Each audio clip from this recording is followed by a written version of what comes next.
Good morning, cherubs. Today we're going to learn what it was like to live through the Great Depression. But before we get started, I want to let you know that I answered all of your questions about the stock market, so go look for those answers in the discussion from last Wednesday, March 25th. Also, I noticed a really common error with the word debt. People confuse this word a lot with other similar words. The word you wanted last week was debt with a silent B.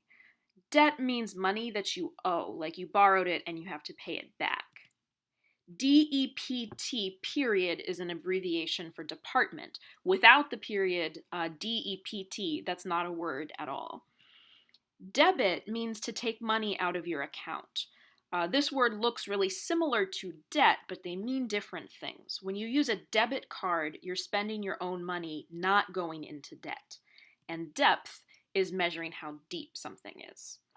So the word you wanted, I think, mostly last week was the first one, debt, with a silent B.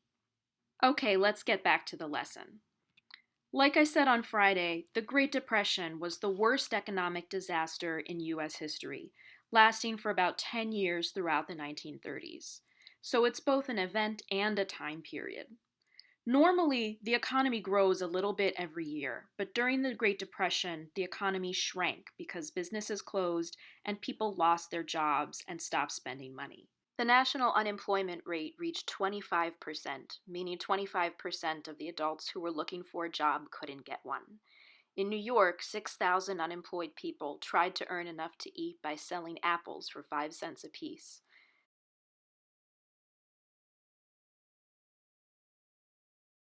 People lined up outside soup kitchens hoping to get a free meal.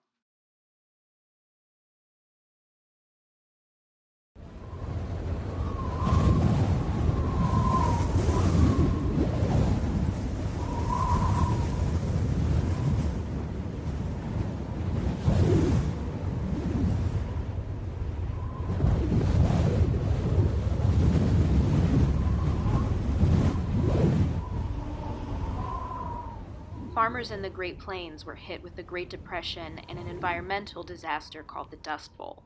It was caused by a combination of drought and overgrazing, basically farmers allowing their herds of animals to eat too much of the grass. The wind drove the loose dust into people's eyes and lungs and houses.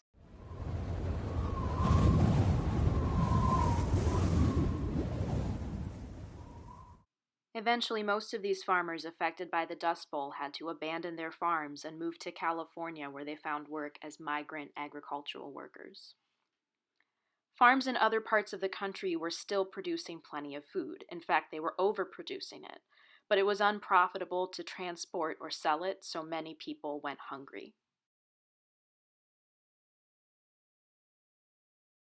There was enough housing, but apartments and houses sat empty because no one could afford to rent them. Instead, homeless people made shelter wherever they could, constructing communities of shacks they called Hoovervilles. There was one in Central Park in Manhattan. There was another called Tin City in Red Hook.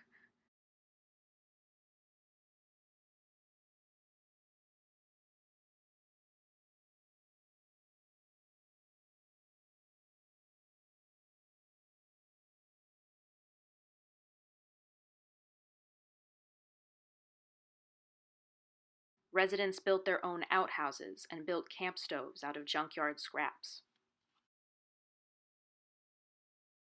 These communities were called Hoovervilles as a sarcastic tribute to President Herbert Hoover, who many Americans blamed for their situation. Hoover didn't seem to understand that the economy was in complete collapse. By March 1930, unemployment had doubled, but Hoover told people that, quote, the worst effects of the crash upon unemployment will have passed in the next 60 days. He also seemed out of touch with the suffering of regular people. When the streets were suddenly filled with shivering apple sellers, Hoover said that, quote, many people have left their jobs for the more profitable one of selling apples. By 1930, tens of thousands of Americans had taken to the streets and marched to the nation's capital to demand action from the federal government. Hoover took some actions to address the crisis, but he was against the idea of direct relief for the poor, in other words, handouts of cash or food. Instead, he promoted what he called rugged individualism, basically meaning people had to be tough and take care of themselves instead of relying on the government for help. This is why people named encampments of homeless people Hoovervilles and empty pockets Hoover flags.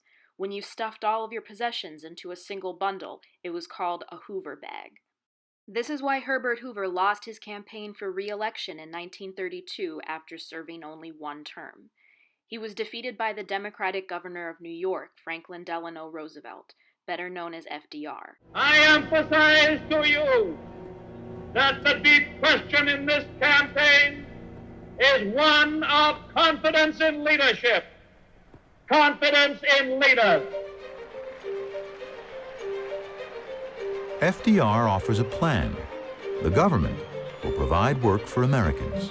He calls it the New Deal. It's a stark contrast to Hoover's hands-off policy. This campaign is more than a contest between two men. It is more than a contest between two parties. It is a contest between two philosophies of government.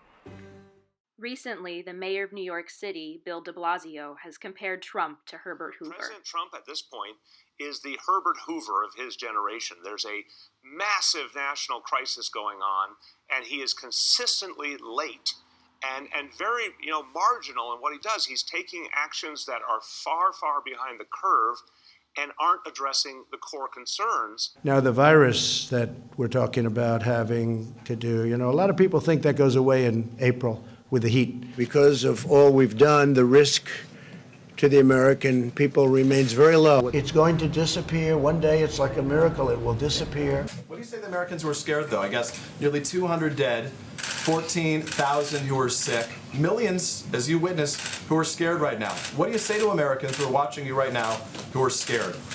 I say that you're a terrible reporter. That's what I say. Go ahead. I think it's a very nasty question. That's really bad reporting. And you ought to get back to reporting instead of sensationalism. Let's see if it works. It might and it might not.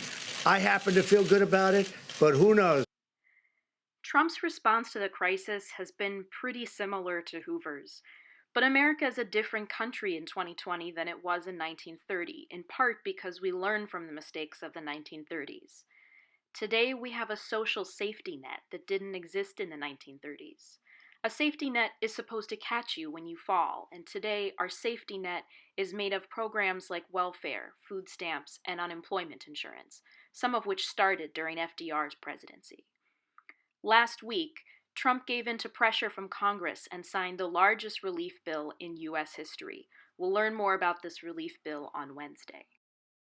Tonight, the largest economic relief package in U.S. history, more than $2 trillion worth, is expected to get the Senate's green light. First up, those direct payments to most Americans. For people making up to $75,000 a year, a $1,200 check.